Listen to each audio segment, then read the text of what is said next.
Okay, so we might as well start. So welcome everyone to the second edition of the analysis seminar joint between IES and Princeton. So we have two talks today. First speaker will be Alex Cohen from MIT. We'll be talking about fractal uncertainty in high dimension. All right, well, thank you very much for having me here. And yeah, so today I'm going to talk about fractal uncertainty, which is a topic in harmonic analysis. But the interest in this harmonic analysis question comes from a different field, quantum chaos. So I'm going to start by just giving some, very, very rough idea of, what's going on with this connection without any details. And then I'm going to try and, tell you the statement of fractal uncertainty and, the statement of what I proved. And I won't get to talk too much about the details of the proof. So the main thing I'm going to try and convey is this connection to complex analysis that I thought was really cool. So the quantum chaos setup is as follows. So we have M compact hyperbolic manifold.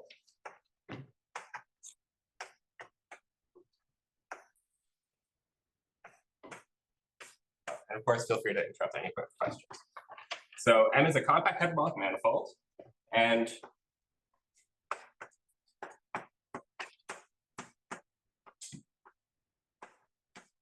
we look at the sequence of Laplace eigenfunctions.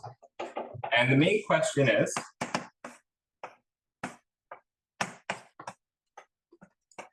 how does the mass of high frequency eigenfunctions distribute?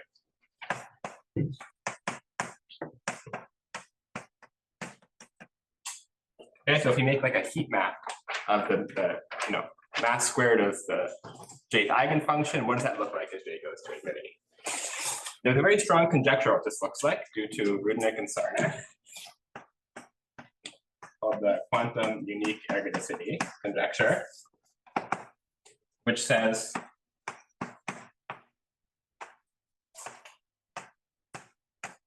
that these eigenfunctions equidistribute. So there shouldn't be any extra concentration of mass in different places on the manifold. Okay. So there's several partial results in this direction, even though the conjecture is still open. And some set of these results come from a certain connection to harmonic analysis. So, okay, so on the left-hand side, we have information about the Fourier transform.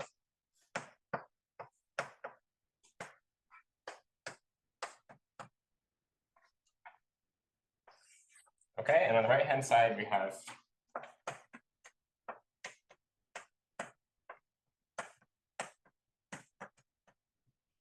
information about these eigenfunctions. So, okay, one easy piece of information about the Fourier transform is that if x and y are two sets,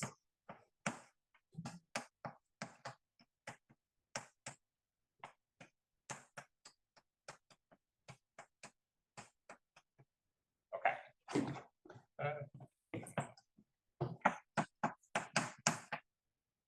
so I'm going to call this a volume bound because the only information that goes into this estimate is the big measure of the sets x and y. Okay, and information about eigenfunctions that this corresponds to is that these eigenfunctions do not completely concentrate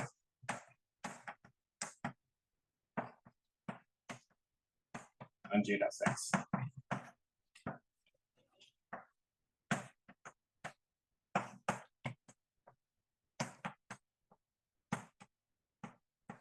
And that's due to Nalini and Antarama. Okay. So there's an upgrade of this result, and the Fourier transform information is going to be instead the entropic uncertainty principle,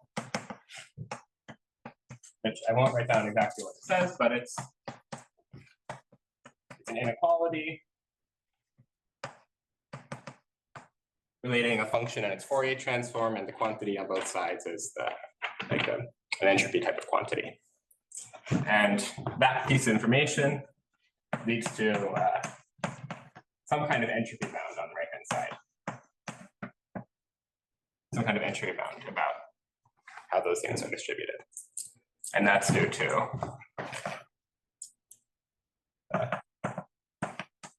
an Anthramon and Nonenma. Okay. And the third piece of information is the fractal uncertainty principle.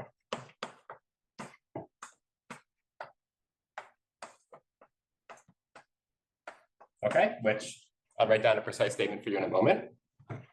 And what that corresponds to is a different piece of information about these eigenfunctions, which is the following. So if U here, big U, is an open subset of the hyperbolic manifold,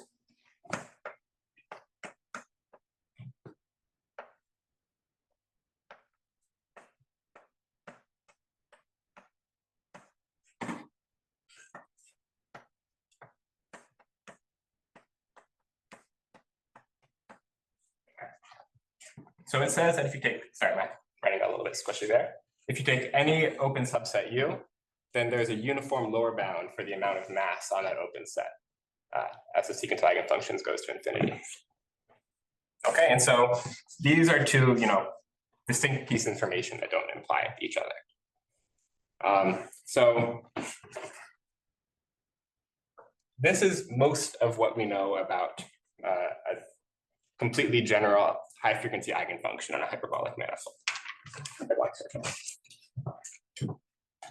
Okay, so that's the interest of the fractal uncertainty principle, or one of the interests is that it gives new information about these eigenfunctions. So, I wish I could tell you more about how this works. I want to tell you about my proof, so I'm going to leave it there, but it's a cool connection. You might mention, hi, it's Peter. You might mention that there are much stronger statements about micro-local lift, right? Which are used, because the picture, I mean, this is the easiest way to state it without getting into details, I agree.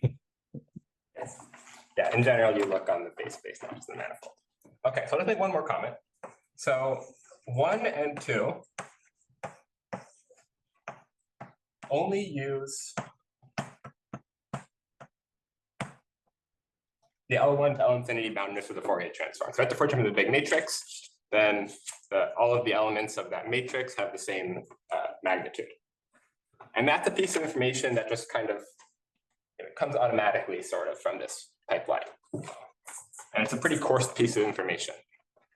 On the other hand, the fractal uncertainty principle is a deeper property of the Fourier transform, and it uses complex analysis.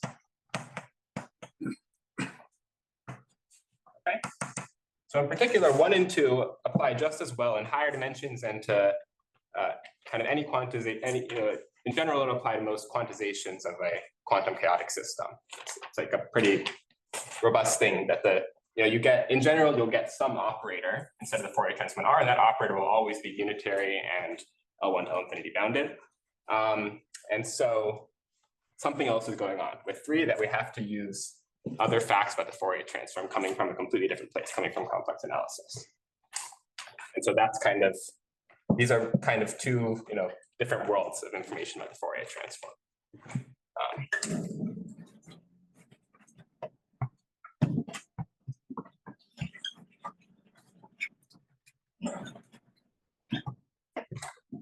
All right, so now I'm going to move on from the quantitative and just talk about harmonic analysis. I'm going to try and state the fractal uncertainty principle. Okay, so we say a subset of the real numbers is porous.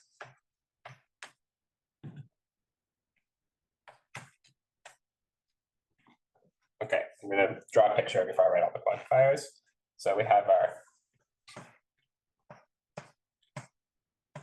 X is a subset of the real line, and it's porous if for any, so here I is an interval. Okay, for any interval I. So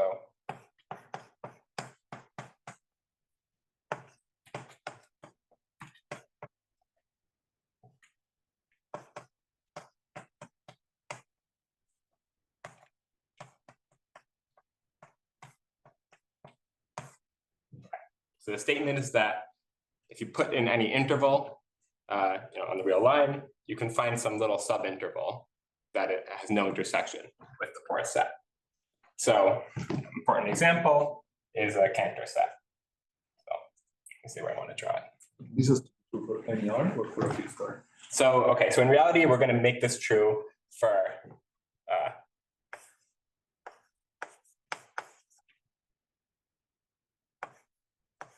some range of values of R between two numbers alpha naught and alpha 1. So we say it's porous from scale alpha naught to scale alpha 1 if it's true for all intervals I with lengths in that range. So, okay, right, so the basic example is a Cantor set. Right, so we make it iteratively, and at each stage in the process, we remove some subinterval.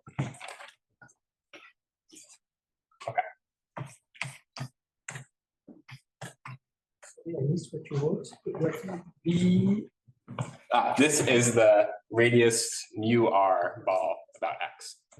Nu is a base nu. Yes, yes. Nu is a parameter. All right. Nu porous. Thank you.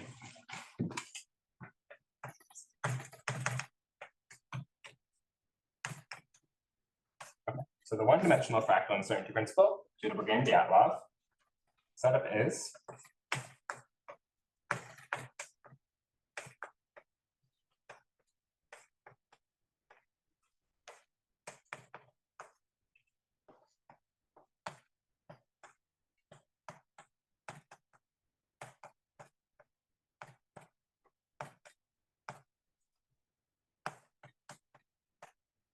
okay. Think about x as a union of little h intervals and y as a union of intervals of length 1. Just to draw a little cartoon. And,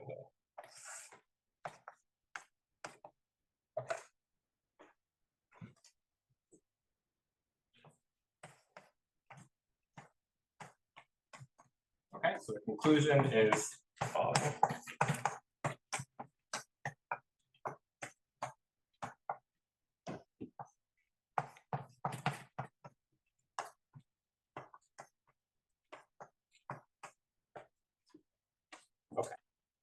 So here h is a small parameter. It's the same parameter that showed up in our eigenfunctions. And it says that if the Fourier transform is supported in this fractal set y, then the function itself cannot have too much L2 mass on the fractal set x. So Porous here, you mean that there is alpha 0, alpha 1, and I can choose them arbitrarily? no. Porous, here alpha 0, for x, alpha 0 is h and alpha 1 is 1, and for y, alpha 0 is 1 and alpha 1 is h inverse. Yeah, good question. So it's porous on that sequence of scales. So think about x as a Cantor set down to scale h, and y is like you dilate that thing by h inverse. So, okay, so in this example, x can have a big measure like h to the epsilon, and y can have a big measure like h to the negative 1 plus epsilon. So it can have quite big measures. And this volume bound will say absolutely nothing. I'll give nothing, no information here. And so it's really, you have to use information about the structure of the sets x and y, not just their size. And do you understand how the beta depends upon nu? It depends poorly. Yeah, there's some estimates for it. I don't know off the top of my head, but it's bad. Okay, so Are there conjectures though? about how it's supposed to behave. I think it's known that it has to be bad. Okay. I don't know. I can't write down an explicit thing, but it's there isn't a good conjecture that would lead to better information on eigenfunctions. So okay, so you use that theorem is the input that leads to us information about eigenfunctions, and we'd like to say something about eigenfunctions on higher dimensional hyperbolic manifolds, and to do that we need a higher dimensional fractal uncertainty principle. Let's try modifying our definition and see if it works. Let's replace R with R to the D. And I'm going to change my definition to porous. I'm going to make it porous on balls. Okay.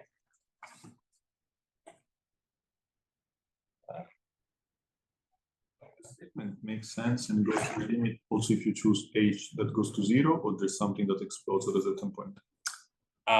So here, this makes sense as h goes to 0. That you're going to, in general, you're going to take h going to 0.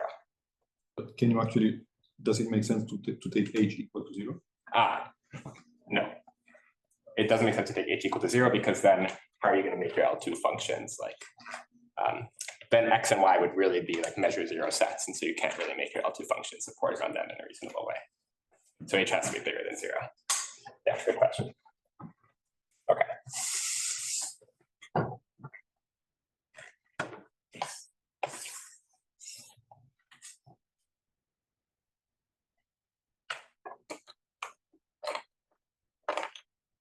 So now to define porosity on balls.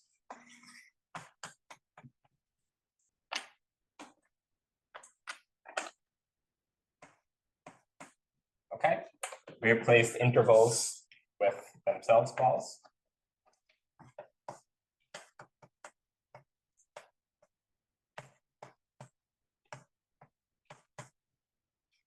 And we're gonna, instead of finding a point interval, we find a point in the ball, and everything else remains the same.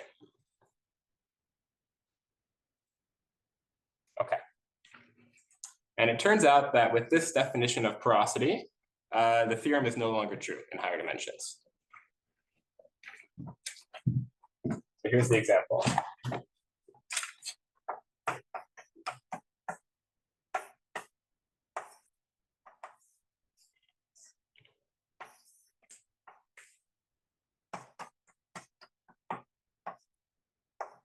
Okay, we make X be a tall and thin rectangle, and Y be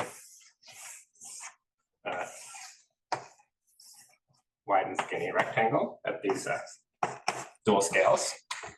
And then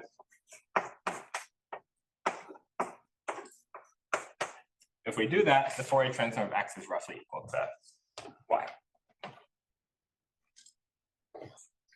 Okay, and X and Y are both perfectly nice porous sets. They're porous on balls. If you take any ball, you can find another little ball that's an intersecting. If you're familiar with this, being porous on balls is equivalent to being contained in an AB regular, and alpha is the B regular set. So, okay, so somehow, so by the way, I'll mention that this example actually does show up when you look at eigenfunctions. So not for hyperbolic surfaces, but in the setting of some other related systems, in higher dimensions, you can have eigenfunctions where that statement is not true. And if you run the machine, you'll get this sort of example. Yeah, there's examples due to Kelmer, and also Elaine and Kim at MIT are working on some new examples like that. So this is really a relevant obstruction that we have to deal with. Okay, so here's how we're going to do it.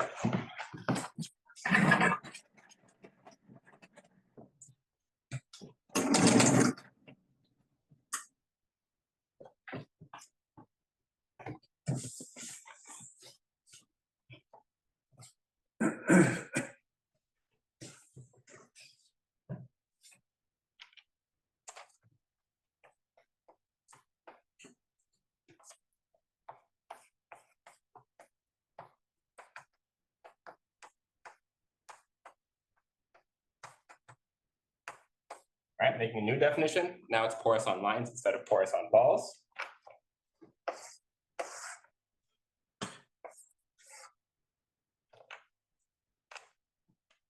Different colors. Okay, so now the things I'm testing against are no longer balls, but I'm placing in a little line segment, this green thing tau. And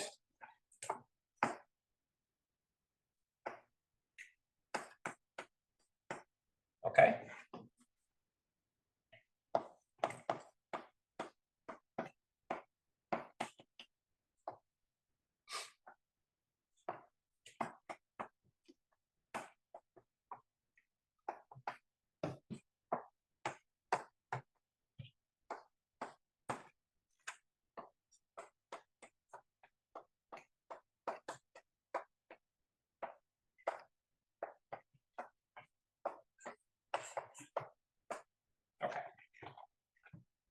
So the new statement says that if you put in any line segment, it kind of has to avoid the set in some quantitative way. It's a quantitative way of setting that the set avoids all lines, right? So in particular, those x and y are not line porous, because if you choose tau to be a line segment like lying on that rectangle, then this thing will fail.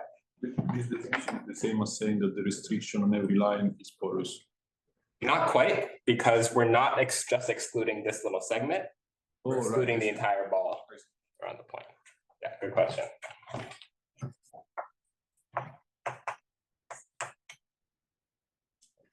Okay, so here's the main theorem I proved.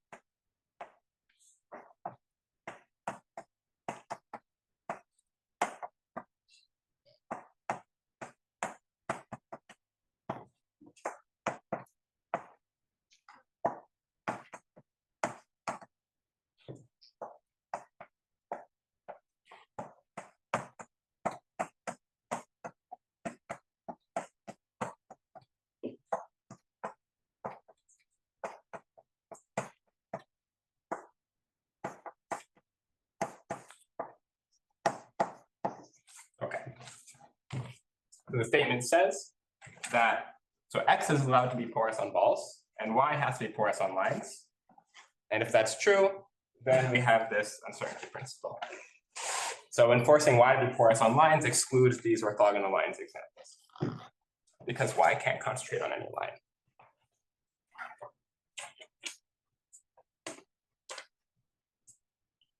Okay.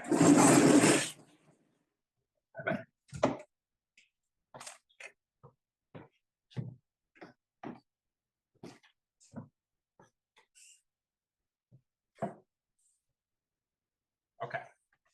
So, all right, so we're going to have to make a few moves in order to get to where we can actually do something. So Bourgain and Dyatlov, in their theorem, they invented a several-step process for proving fractal uncertainty. I'm just going to tell you the most important step.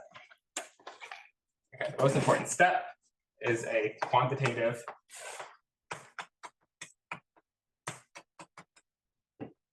unique continuation principle.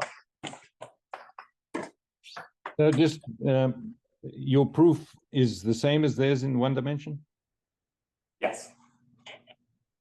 and you'll explain how you get around the Berling-Mullivan in high, what you're saying about Berling-Mullivan in higher dimensions. You will. Yes. Okay. Absolutely. Okay. So here's the quantitative continuation. And I have to interrupt you one more time. Sorry. Do you have what's the application? Since I'm suspecting you're going to spend the rest of the lecture on the proof. So, do you have the applications to quantum chaos yet? Not ready. Sorry, what? Not ready. Okay.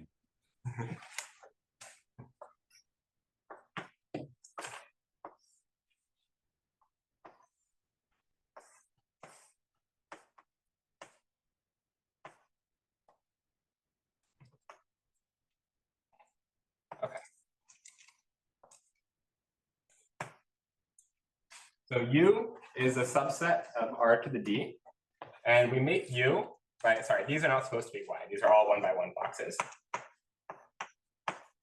Okay, in every integer cube, we put in a little C by C cube. Okay, and that's our set U.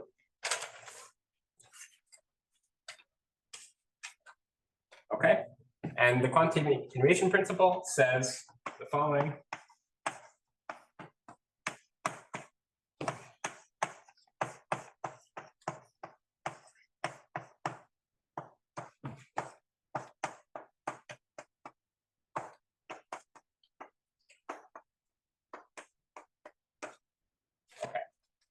So it's a lower bound. It's a lower bound on the L2 mass of F. It says that if F has this support condition on the fractal set, then it has to be quantitatively dense in a certain way. It can't avoid these little squares. U and Y, do they have some kind of relationship? So U here is this, any set of this form. And where Y it is any set with that property? and Y is a set which is, well, we're going to want it. I'm just going to state it for some set y, and we're going to Bourgain and Dyatlov proved it in 1D when y is porous, and I'm going to prove it in higher dimensions when y is porous on lines. Okay, so this is where we use the information about y, and I want to emphasize this is quite a delicate property. This is a property that falls outside of the usual techniques that, at least before the project, I was familiar with in harmonic analysis and things like that. It's proving lower bounds is in general a more delicate problem than proving upper bounds.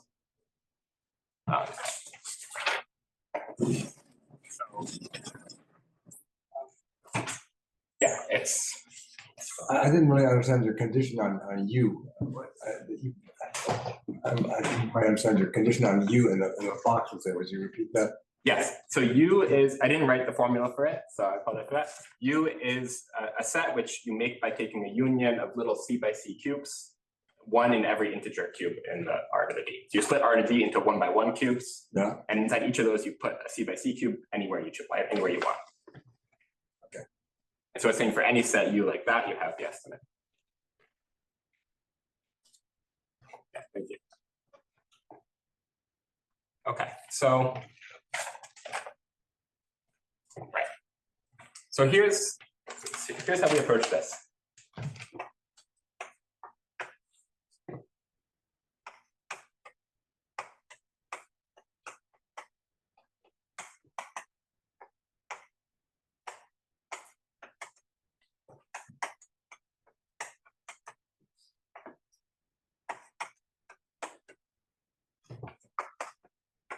Ask you one thing. Why is this called quantitative continuation?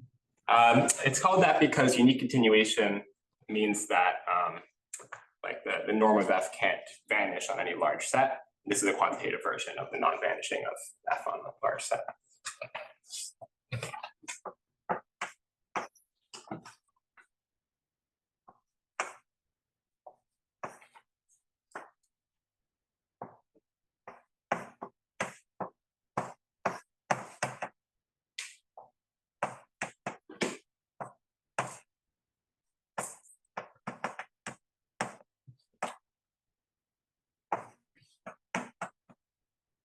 Okay, so this is a damping function. I haven't written down a precise definition for it. It's a function which has compact support on the physical side, and on the Fourier side, it's supposed to decay very quickly, but only on the set y. It's going to decay quicker on the set y than it would be allowed to decay everywhere. So it's going to be very small on y, and then it's going to grow away from y. It's a strange looking function. This is the heart of the matter. And the reason that this is a useful thing is because it lets us make use of our hypothesis that support of f hat is in y.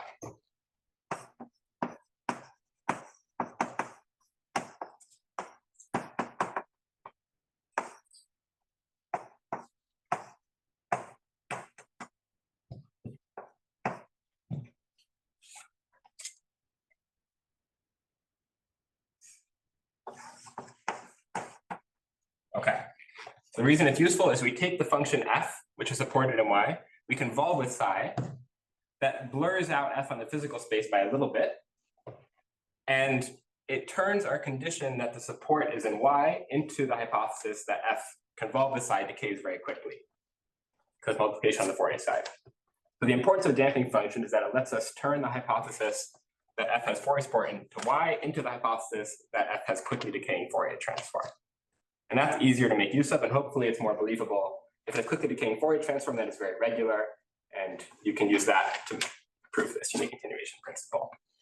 So, okay, so in one dimension, Bourgain and Dyatlov proved damping function implies quantitative unique continuation principle. In higher dimensions, it was proved by Hun and Schlag in a somewhat different way.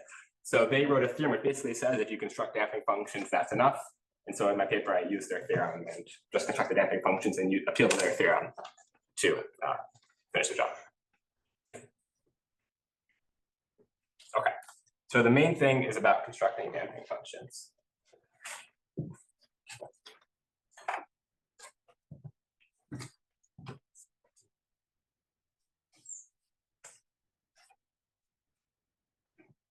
So that's the first move.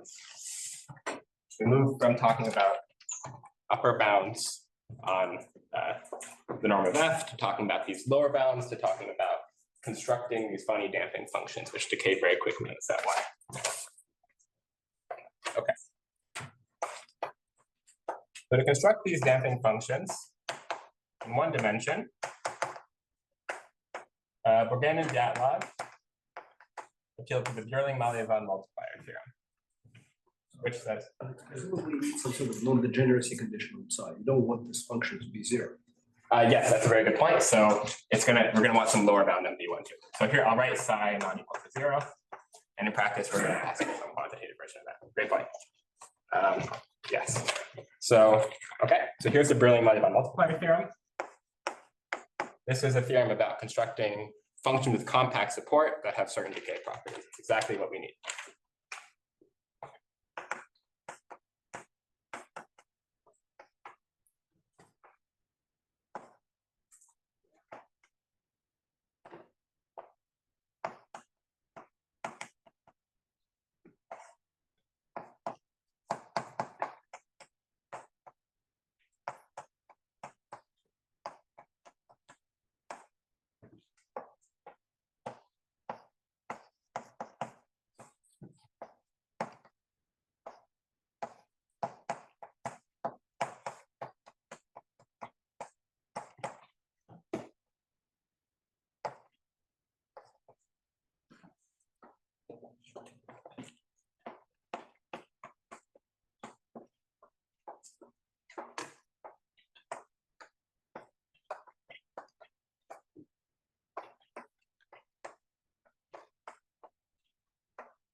Okay. So the output of the theorem is a function in L2 which decays in a certain way. So omega is like the logarithm of how quickly f decays. And so the theorem says that if omega has these two properties, then you can construct the f. And so in order to use this, we just have to construct some omega adapted to the fractal set. So it's being very small in the fractal set and less small elsewhere. Okay, so there's these two conditions, regularity condition and a growth condition. The growth condition is completely sharp and it's necessary, and I hope in a little bit we'll see why it's necessary. And the regularity condition is not exactly sharp, but you need some regularity. You can't do away with just the growth condition. You need some regularity as well. Okay. So that's the Bourgain-Malevin multiplier theorem. And so, after Hanenschlag's paper, the remaining piece to prove a higher dimensional fractal uncertainty principle with some higher dimensional version. So that's really what I am doing in my paper is. Just one question. So I guess it's not obvious how to apply this theorem even in one dimension to get the damping function for it. It should be obvious. Like how to get the damping function? Yeah, from this theorem. So I haven't told you exactly what the damping function is. So it's pretty straightforward. It's pretty straightforward to do it. Right, once you plug in what it actually means to be a damping function, then you just make an omega that's small enough on the fractal set. And okay, you have to balance these two properties, but it uses the porosity in a pretty strong way, I'll say, but it's pretty straightforward. Is that the only place where you use the porosity? Yes, so it's a good question. Porosity is actually used in two different ways in the proof. It's used differently for the set y and for the set x. So it's not symmetric in the two sets. So this is how we use porosity for the set y to construct the damping functions, and use porosity of the set x to use this lower bound on mass to then convert that into upper bounds of the L2 mass on the set x. So it's used in quite different ways. Okay, maybe so you cannot invert in your theorem the porosity on balls and porosity on lines. So you can, because it's metric, so you can just do it the other way. Okay. But it's used asymmetrically. But you can invert them because the statement is symmetric even though the proof is not. Mm-hmm. There's only one thing. So just to understand, you're applying here what you call f would be the Fourier transform. That's the only thing. Yes. Oh, I'm very sorry. There's a confusing letters. Okay, now I understand. Right. Here, f is some L2 function we want to do something. We want to do some estimates for. Here, the f in the output here is the psi of the damping function. I'm sorry for that. Yeah. Exactly. Yeah, the output f here is the psi over there. Wait, it's the, The Fourier transform. I'm saying The that, Fourier transform, yes, Okay, it's the Fourier transform, right, that's there, that will work for us. Yes, exactly. Okay.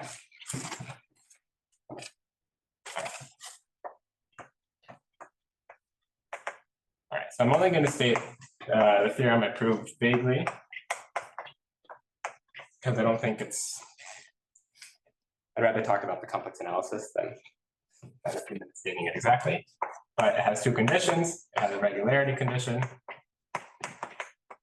and it has a different condition. And the output is the same.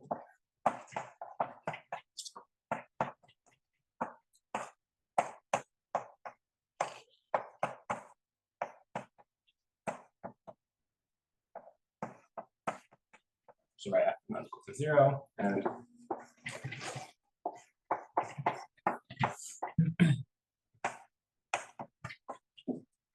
okay. So all right, 2 comments. We require more regularity. So this theorem does not recover the Bernoulli-Molly-Bond theorem in 1 dimension. We require 3 derivatives of regularity, not just 1. So it turns out that's not a problem for the application, but that's a significant difference in 1 dimension. And the growth condition, without saying exactly what it is, it relates to the mass of omega on lines through the origin.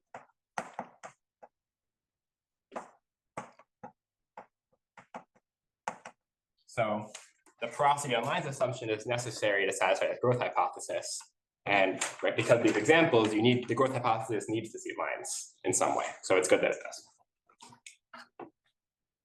So that's the higher dimensional theorem, stated vaguely. Okay.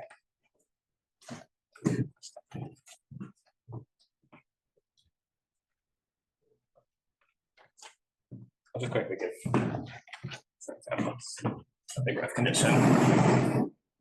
So there's kind of a game of logs going on here. So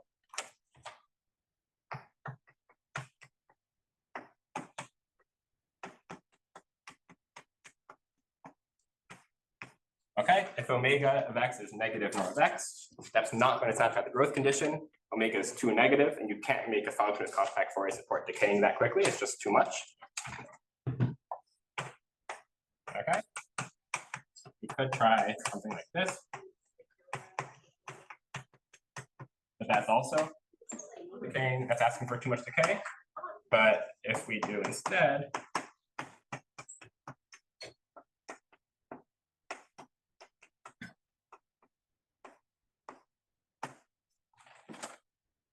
we make it this, so this, okay, we're adding another log in the denominator, so this is less negative than this one. That's okay, we can make it. So the whole game is about the power of the logs in the denominator. So it could be a damping function. Omega is going to decay like faster than this one on the set y, but slower than this one everywhere else. That's what I mean by decays faster on y than everywhere else. Okay, and the theorem is interesting. If omega is monotonic, it's an easier theorem. It's interesting when omega goes up and down.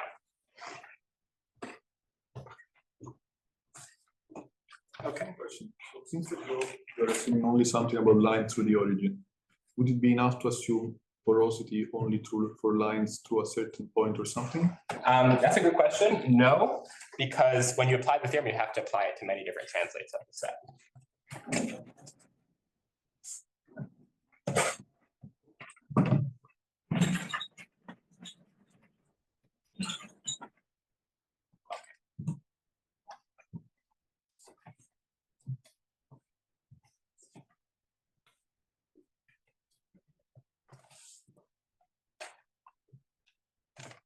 Okay, so the way that we get started towards, right, if you look at this, okay, so if you look at this problem of constructing function compact Fourier support, okay, one thing you could do is you could try and, the Fourier transform is compact support, so you could try and design it just so it decays very quickly. And it turns out that that's really not a good way to do it. It doesn't work. And instead, we have to do something different. So we're going to appeal to the Paley linear theorem.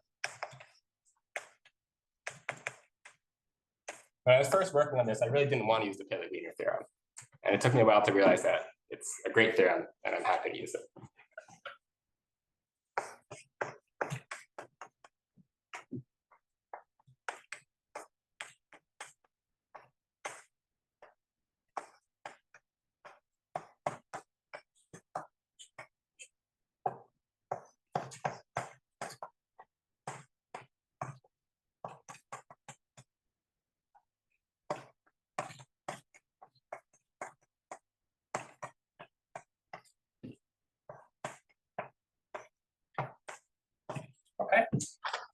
So the Taylor-Wiener's theorem says that the problem of constructing functions with compact Fourier support is the same as constructing analytic functions on C to the D that have certain growth conditions at infinity. So here x is the real part, y is the imaginary part, and this is some growth condition.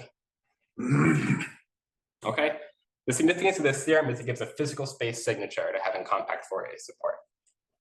And my interpretation of this theorem is that thinking about f in terms of its Fourier transform with compact support is kind of like thinking about a polynomial in terms of its coefficients, and thinking about f in terms of this property is like thinking about a polynomial in terms of its roots.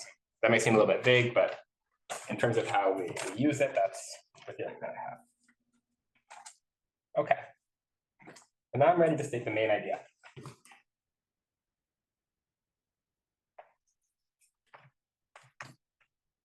So the problem, right, so we've turned our problem into a problem in complex analysis. Right, in 1D, it's a complex analysis problem. In several variables, it's a several complex variables problem. It's about constructing analytic functions. And here's the main idea that simplifies how we think about analytic functions. All right, V1. Okay.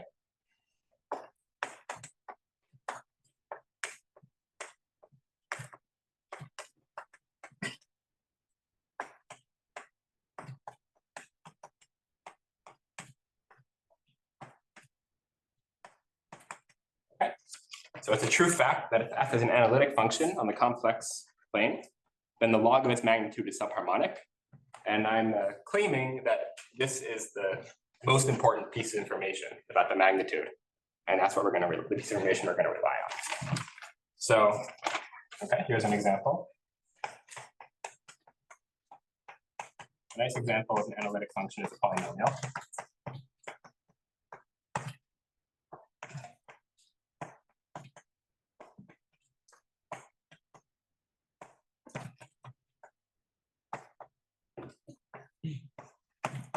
Okay, if you take the Laplacian of the log of the magnitude of a polynomial, you get a sum of delta functions at the roots. Okay, and in general, if f is analytic and not just a polynomial, then it's still going to be a sum of delta functions. There's going to be infinitely many roots. An analytic function is like a polynomial with infinitely many roots. So the claim I'm making is that we should forget that the right-hand side is a sum of delta function and just use the fact that it's a positive measure. So when the polynomial has many roots, think about the roots as approximating some measure and forget the fact that it's some of delta functions. So actually this main idea taught me something about polynomials, because for a while I was thinking about this problem in terms of polynomials, and I was trying to use parts of polynomials, and what I learned is that if you have a very high degree polynomial, it's better to think about the magnitude by using the fact that its log of magnitude is subharmonic. And there's a good reason. Subharmonic functions are genuinely much more flexible objects than analytic functions. If you have, you can patch together subharmonic functions, you can take minimums or maximums of them, you can do many things that you can't do with analytic functions. So one really gains something. One gains flexibility by forgetting this is sum of delta functions. Okay. So here's what we have. So we started with a Fourier analysis problem. So let's assume that we solved the Bernoulli-Maléban problem and see what that means. Well, the statement was originally that.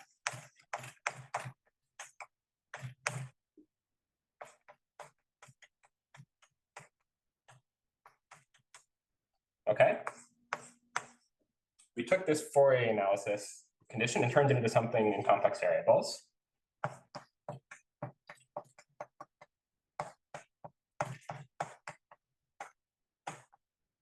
And then by taking the logarithm, we get this is complex analysis.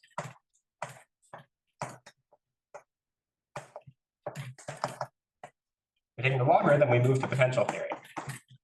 Potential theory here meaning theory of subharmonic functions. Okay, so if we set u to be the log of the magnitude of f, then that is subharmonic.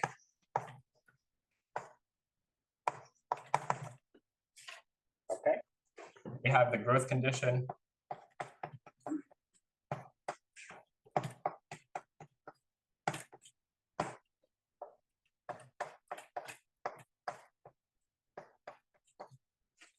Okay,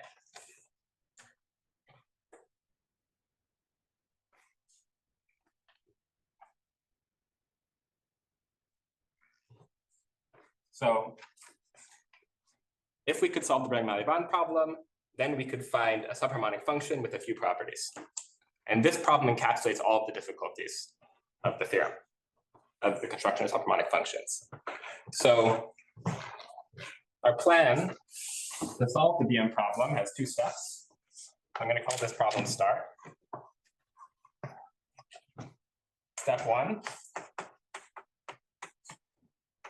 is solve star, meaning find a subharmonic function U with those properties. And step two is use U to find an analytic function F with those properties. So my claim was that we don't lose information if we just use this fact. And step two is about making that rigorous. It's about using the subharmonic function U to construct an analytic function. So this is the 1D story. So let me just check how much time I have. So that's the one-dimensional story. So now I'm going to just modify what we have here to make it a higher dimensional story. All right, these should become C to the D. So if you have an analytic function on C to the D, what do we then know about the log of the magnitude? Well, it's no longer subharmonic, but it is something else. Very subharmonic. I'm not going to talk too much about being a function is plurisubharmonic if its restriction to every complex line is subharmonic. So you can think of it as it's some notion of convexity. It's some higher dimensional version of subharmonicity. And now the main idea, V2, is that the fact that an analytic function in several variables, the log magnitude is plurisubharmonic, that captures all the important information. This is a much more important insight in higher dimensions than it is in one dimension. And the reason is that in one dimension, we have the Weierstrass factorization formula. So we can write an analytic function as a product over its roots, and we get this even more precise formula for the log of the magnitude. But in higher dimensions, we don't have that anymore. And so the best way to construct analytic functions in higher dimension is to use this idea, because we can't construct it in terms of roots in the same way. So step two becomes more difficult in higher dimensions because we can't use the Weierstrass product formula anymore, but I'll try and say what we use. So anyways, that's the change, okay? Now this stays the same, this stays the same, and all I have to do is make this blurry.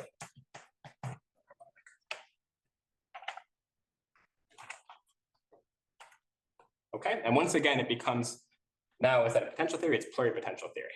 But this is a totally well-defined potential theory problem. Something that I think is nice is that this actually has the form of a class of problems, potentially. It has the form of an obstacle problem, which is some known class problem of potential theory. So that observation isn't so useful for solving it, but it's nice to know that you actually can study this as a problem on its own.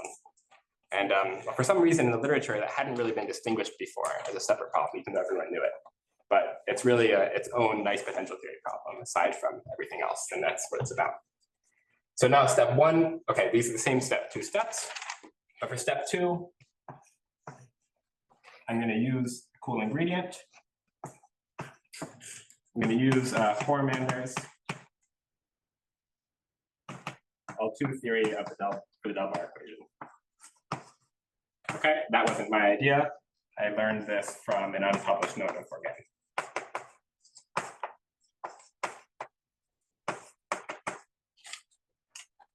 So Bourgain wrote a note about how to do this step two using Hormander's theorem in 1D, and it extends just as well to higher dimensions. So, okay, so I only learned after a while of working on this that everyone in the know already knew that the problem was all about constructing plurisubharmonic functions, but it took me a while to understand that. So that was really the only contribution I did, was constructing certain plurisubharmonic functions, which we'll see how much time I have to tell you about that. Okay, I have some time. But this is, this story is the main thing that I wanted to convey. So I'll try and tell you something about this construction, but the part that I didn't do, I think, is really cool. So we started with something about eigenfunctions. Okay, through some machine, that becomes a problem in harmonic analysis about fractal uncertainty principle. Okay, then that becomes about constructing certain damping functions. That turned into a complex analysis problem. We turned that into a potential theory problem, and we've landed pretty far away from where we started.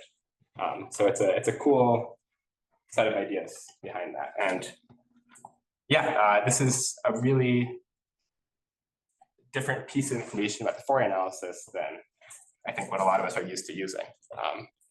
And this is the piece of information that you use to prove lower bounds, that you often use to prove lower bounds. Okay, any questions so far? All right.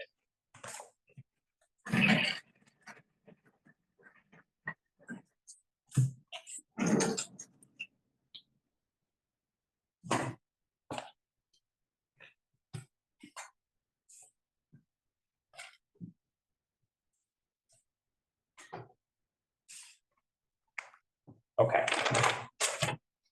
So, all right, so we're faced with solving star. We have omega, and we need to construct a plurisubharmonic function, which will be less than omega on r to the d, and it has to have some bounded growth away from r to the d, and there's, omega being very negative makes you want to grow at infinity, and also omega having bad regularity also makes you want to grow at infinity. So that's how the growth and the regularity come into this potential theory problem. Okay, so we're going to look for solutions of a certain form.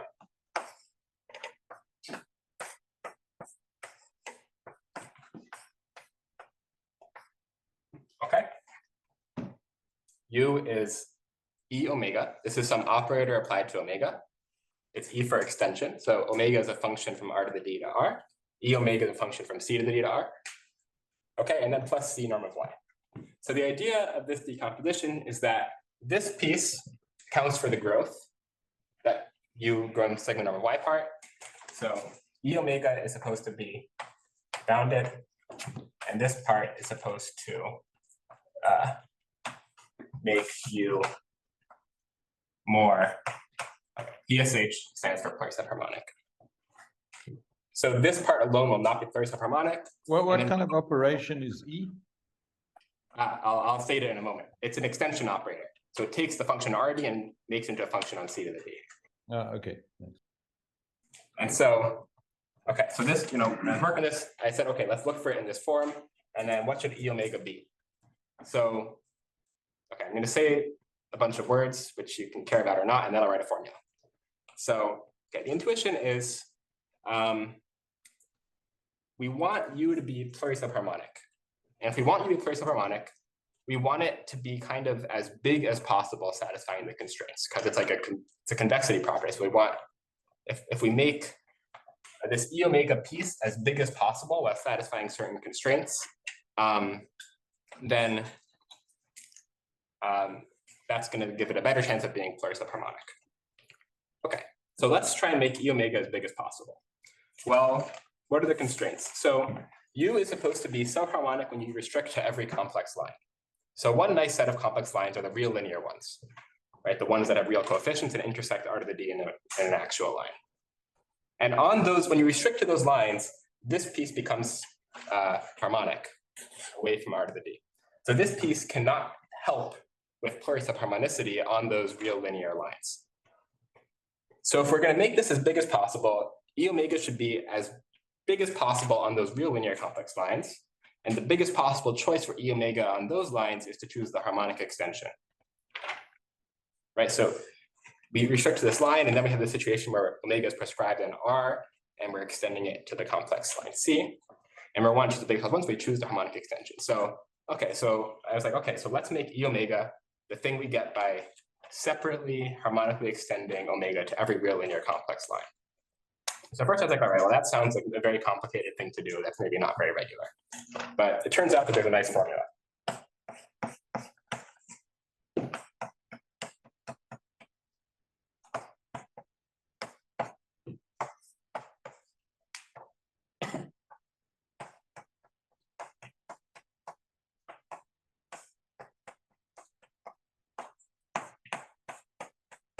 All right, and it's a nice formula, so we can just take derivatives of it and deal with it for what it is. So this is the candidate U. Now here's, and just make sure I'm not running out of time. So here's a lemma.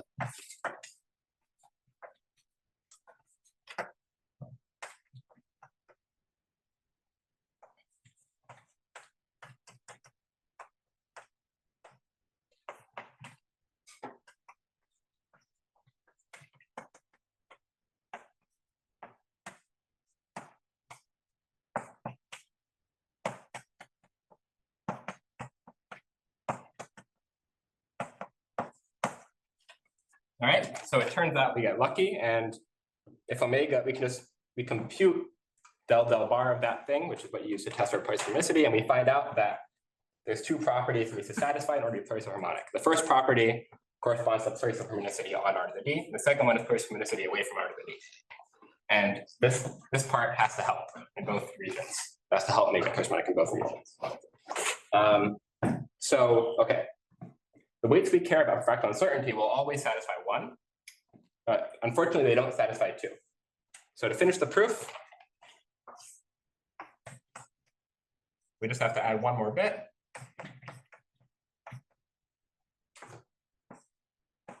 We take our weight omega, we modify it to a new weight omega tilde, which is less than omega and satisfies.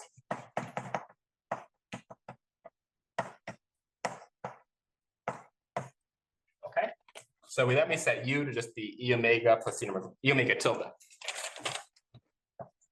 So this is our solution to step one.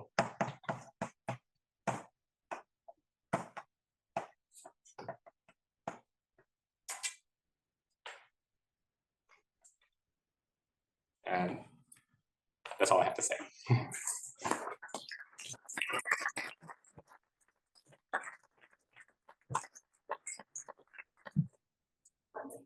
Thank you very much, Dr. Alex. Does anyone have any questions? Yeah, you have to go back to the end there. It happened way too fast. What's this omega tilde? I mean, the key is this construction of this function. Yes. And can you just say a few more? I was expecting to be something much more complicated. So it's not. It's not very complicated. Right, so omega tilde. So okay, which part do you want to hear about? Do you want to hear about omega tilde? Modification. Omega tilde. Omega tilde? Okay. Yeah, that's what I was wondering.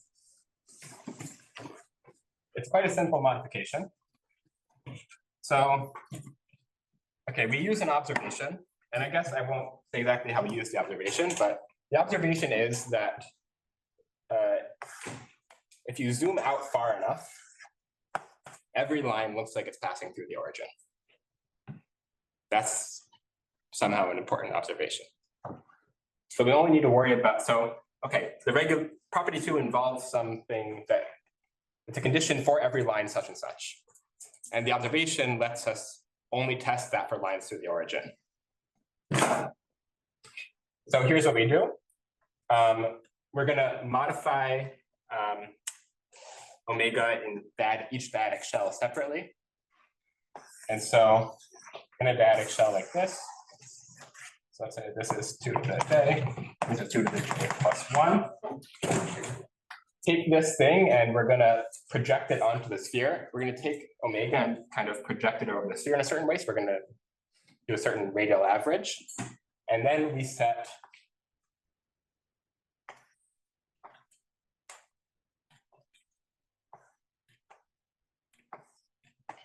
okay, it may not be a clear drawing, but choose omega tilde. It's going to be constant in radial direction.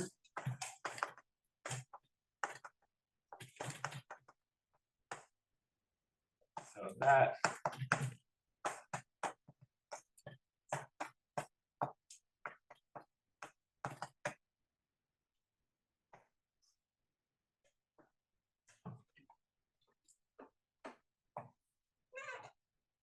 okay, fine. So choose G.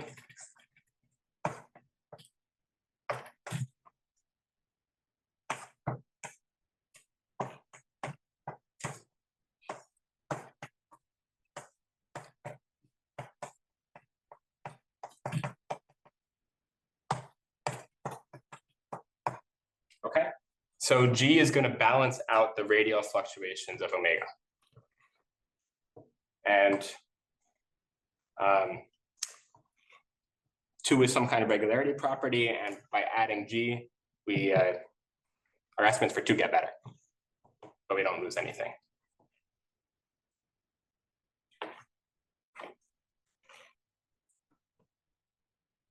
Where did the 3 derivatives come from?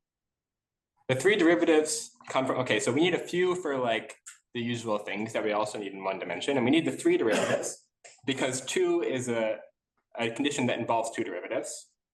And so we need 2 derivatives already just to deal with 2. And then we need the 3rd derivative in order to compare lines through the origin to lines not through the origin. Yeah, okay. We're comparing the 2nd derivative over lines through the origin, 2nd derivative lines over not through the origin, and that involves the 3rd derivative. Yeah. Congratulations.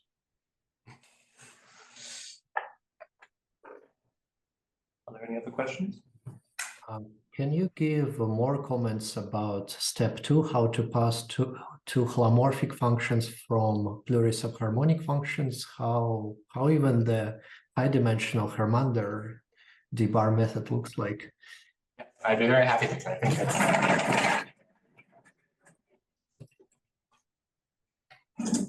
Hi, Sasha. Hi.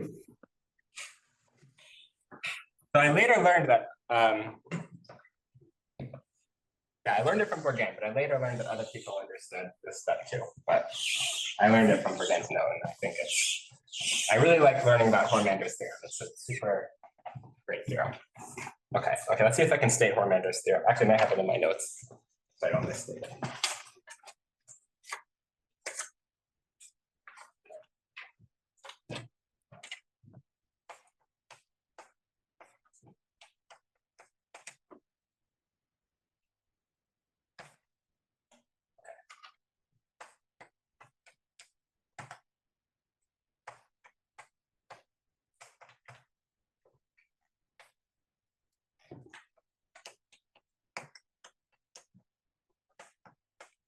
Okay, so strictly plurisubharmonic is like the analog of Laplace greater than 0 instead of just Laplace greater than or equal to 0. Okay.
Okay, so the main thing is this, sorry, is this readable? So here, phi is the plurisubharmonic function. It's so in practice, it's some modification of the function u. Okay, and so g is the function that we create. So it's one of the ideas is that we move from solving an inhomogeneous problem, finding an analytic function, to solving having solving a homogeneous problem to solving an inhomogeneous problem. So, okay, so Hormander gives, so what's this supposed to be? G is supposed to have log of the magnitude looks like phi. So phi is a plurisubharmonic function, and our intuition is that plurisubharmonic functions look like the log of the magnitude of analytic functions. So G is a function that's supposed to have log of the magnitude looks like phi. Okay, and the way that this is made precise is with an L2 estimate. But we want an L infinity estimate. But it turns out that that comes for free by using the fact that plurisubharmonic functions are, in addition, subharmonic as functions on R to the 2D. And so you can convert mean value estimates into pointwise estimates for free. So we kind of apply this in a somewhat cheap way. So, okay, so this is Hormander's theorem that we use. And then to implement this in practice, we just design phi to be something where phi is like, okay, u plus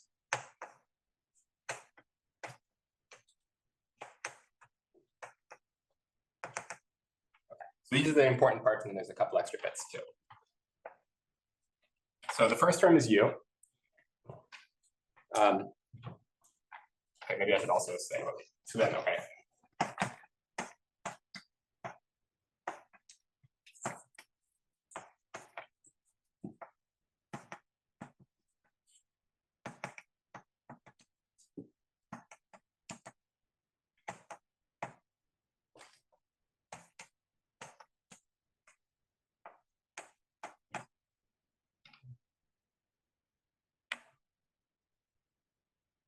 Sorry.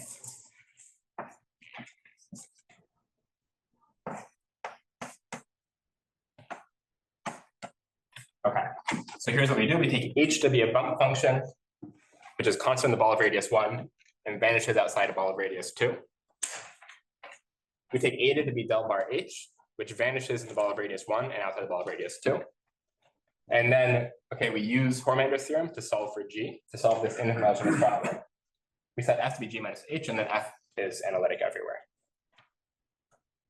Okay, and so using this L2 bound and the fact that phi has this u piece, we get a pointwise bound for g, both at infinity and on the real line.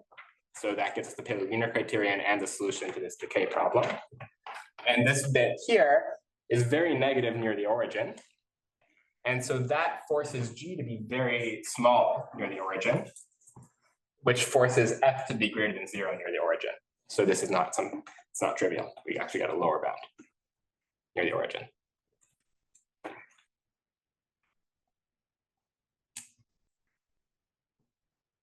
Okay, well, let's thank Alex again for the talk.